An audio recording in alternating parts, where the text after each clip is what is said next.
இப்படி இருக்கிற உளுந்து கிடைக்கிறதுக்கு என்னென்னலாம் பண்ண வேண்டியிருக்கு பாருங்க. அறுவடை பண்ண உளுந்து செடியை நல்லா வெயிலில் காய வச்சா இப்படி தாங்க இருக்கும். செடியிலேருந்து இப்போ நான் பிக்கிற இந்த பகுதிக்குள்ளே தான் உளுந்து இருக்கும். இந்த உளுந்து கருப்பு உளுந்தா தாங்க இருக்கும். தோலோடு இருக்கிற இந்த கருப்பு உளுந்து உடம்புக்கு ரொம்ப நல்லது. நம்ம தோல் நீக்காமல் அப்படியே சமையலையும் யூஸ் பண்ணலாம்.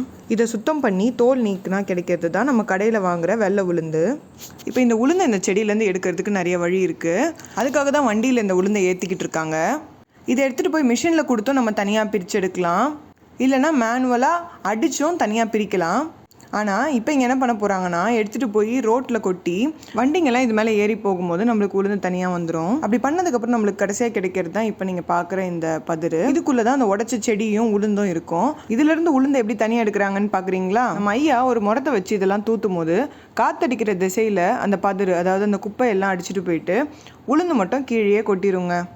இதை ஒருத்தரே கையால் பண்ணுறது ரொம்ப கஷ்டமான ப்ராசஸ் தான். இருந்தாலும் கிராமத்தில் பொதுவாக இந்த மாதிரி தான் தூத்தி உளுந்தை தனியாக பிரித்து எடுப்பாங்க. இங்கே பார்த்தீங்களா உளுந்தெல்லாம் எவ்வளோ அழகாக கலெக்ட் ஆயிடுச்சு. உளுந்தெல்லாம் எப்படி வருதுன்னு இப்போ தான் நீங்கள் ஃபஸ்ட் டைம் தெரிஞ்சுக்கிறீங்கன்னா நம்ம வீடியோவுக்கு ஒரு லைக்கை போட்டு சஞ்சு விலாக்ஸ் தமிழுக்கு சப்ஸ்கிரைப் பண்ணிவிடுங்க. இன்னொரு தகவலோட சந்திக்கலாம். பாய்.